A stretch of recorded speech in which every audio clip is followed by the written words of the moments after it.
Hello பசங்களா, இன்னைக்கு நம்ம வந்து பிரான் மசாலா பார்க்க போகிறோம். அதுக்கு என்னென்ன வேணும்னு ஃபஸ்ட்டு பார்த்துக்கலாம். ஓகே, பிரான் மசாலா சேர்த்துக்கு ஃபஸ்ட்டு நம்மளுக்கு பிரான் வேணும். அதுக்கப்புறம் வெங்காயம், நான் சின்ன வெங்காயம் கட் பண்ணியிருக்கேன், பெரிய வெங்காயமும் யூஸ் பண்ணிக்கலாம். பச்சை மிளகாய், கருவேப்பிலை, ரம்ப இலை வந்து இருந்தால் போட்டுக்கோங்க.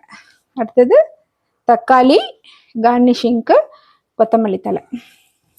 அடுத்தது பொடியெல்லாம் என்னென்ன வேணும் அப்படின்னு பார்த்தீங்கன்னாக்கா, தாளிக்கிறதுக்கு ஆயில் வேணும், சோம்பு போட்டு தாளிக்க போகிறோம், சோம்புத்தூள், அதுக்கப்புறம் இஞ்சி பூண்டு பேஸ்ட்டு, மிளகாத்தூள், மஞ்சத்தூள், உப்பு, பெப்பர் தூள் தான் நிறையா வேணும். பெப்பரை வந்து ஃப்ரெஷ்ஷாக மிக்சியில் போட்டு இது மாதிரி தூள் பண்ணி வச்சுக்கோங்க. இதெல்லாம் தான் தேவையான பொருள். இப்போ வந்து எப்படி செய்யலாம்னு சொல்லிட்டு பார்க்கலாம். ஃபஸ்ட்டு வந்து அடுப்பில் வந்து ஒரு எண்ணெய் சட்டி வச்சுட்டு ஆயில் ஊற்றிக்கலாம். நான் வந்து கடலை எண்ணெய் ஊற்றுறேன். உங்களுக்கு தேங்காய் எண்ணெய் ஃப்ளேவர் பிடிக்கும்னாக்கா தேங்காய் எண்ணெய் ஊற்றிக்கோங்க. இப்போ வந்து எண்ணெய் வந்து காஞ்சிருச்சு. சோம்புத்தூள்,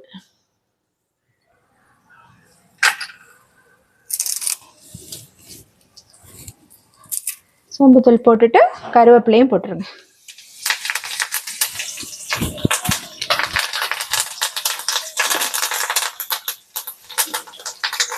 அடுத்தது வந்து பச்சை மிளகாய், சோம்புத்தூள், கருவேப்பிலை, பச்சை மிளகாய் போட்டிருக்கோம். அடுத்தது வந்து வெங்காயம் போடுறோம். வெங்காயமும் ரம்ப இலையும் போட்டாச்சு. இப்போ வந்து இந்த வெங்காயம் நல்லா வதங்கணும். வதங்குற வரைக்கும் வெயிட் பண்ணுவோம். கொஞ்சம் கலர் மாறணும். கலர் மாறி கொஞ்சம் டார்க் ஆகிற வரைக்கும் நல்லா வதக்கிக்கணும். இப்போ வந்து வெங்காயம் வந்து நல்லா வதங்கிடுச்சு பாருங்க, எந்த கலர்ல இருக்குன்ட்டு. இந்த அளவுக்கு வதங்கினா போதும். இப்போ வந்து இஞ்சி பூண்டு பேஸ்ட். இஞ்சி பூண்டு பேஸ்ட் இல்லைன்னாக்கா நம்ம வந்து இஞ்சியும் பூண்டையும் நல்லா நசுக்கி இடுகளில் போட்டு நசுக்கி போட்டாலும் நல்லா டேஸ்டாக இருக்கும்.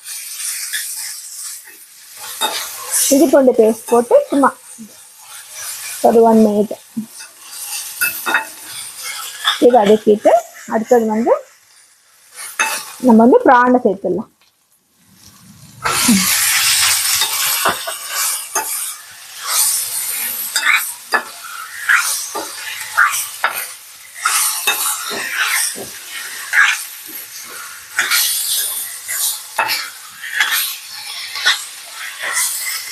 அடுத்தது பிரானை லைட்டாக வதக்கிட்டு மஞ்சத்தூள், உப்பு, மிளகாத்தூள். இந்த மிளகாத்தூள் வந்து எண்ணெயில வந்து லைட்டாக அப்படியே ஃப்ரை ஆகும்.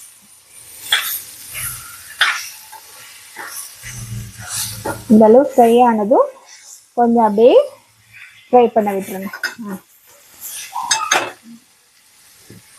அப்படியே ஃப்ரை ஆகிட்டே இருக்கட்டும். நம்ம வந்து அதுக்குள்ளார தக்காளியை வந்து மிக்சியில் கொடுத்து லைட்டாக ஒரு சுற்றி நெல் சேர்த்துடலாம். இப்போ வந்து தக்காளி அரைச்சது வந்து சேர்த்துக்கலாம். ஒரு 30 seconds வதக்கிட்டு தக்காளி பேஸ்ட்டை வந்து சேர்த்தாச்சு. சேர்த்துட்டு கொஞ்சமாக தண்ணி ஊற்றிக்கலாம். நான் வந்து மிக்சி கழுவுன தண்ணி இருக்குது, அதுக்கு சேர்த்துக்கிறேன். அவ்வளோதான். இப்போ வந்து நல்லா வேக வைக்கலாம். ப்ரான் மூடி வச்சுட்டு வேக வச்சிடலாம்.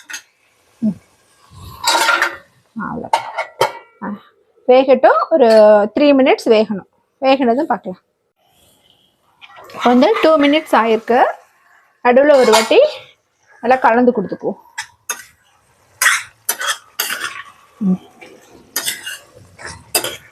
கலந்து கொடுத்துட்டு மீடியம் ஃப்ளேமில் தான் வச்சுருக்கேன். 2 minutes ஆயிருக்கு. இன்னும் ஒரு 3 minutes, மொத்தம் வந்து 5 minutes வேகணும். இது கொஞ்சம் பெருசாக இருக்குது ப்ரான்ஸு, அதனால 5 minutes. 5 minutes ஆயிடுச்சு. ஒரு ஸ்பூன் தேங்காய் பேஸ்ட்டு இல்லைன்னா தேங்காய் பல் எது வேணாலும் ஊற்றலாம். நான் வந்து தேங்காய் பேஸ்ட் வந்து ஒரே ஒரு ஸ்பூன், வெறும் தேங்காய் தான், வேறு எதுவும் போடல. போட்டாச்சு, அவ்வளோதான். நீங்கள் வந்து தேங்காய் பிடிக்காது அப்படின்னாக்கா தேங்காய் போடணும்னு அவசியம் கிடையாது. உங்களுக்கு பிடிச்சிச்சுன்னா போடுங்க. அடுத்தது பெப்பர் தூள். அவ்வளோதான், போட்டாச்சா? போட்டுட்டு கோரியாண்டர்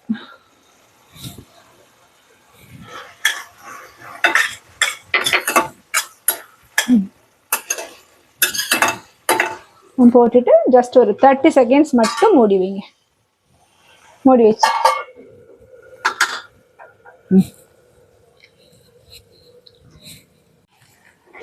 வந்து 1 மினிட் ஆயிடுச்சு.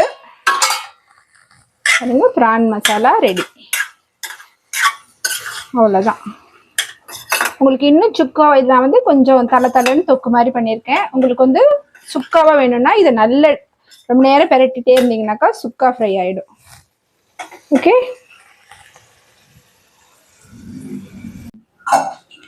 ஓகே பசங்களா, இன்னைக்கு வந்து சிம்பிளான பெப்பர் பிரான் மசாலா பார்த்தோம்.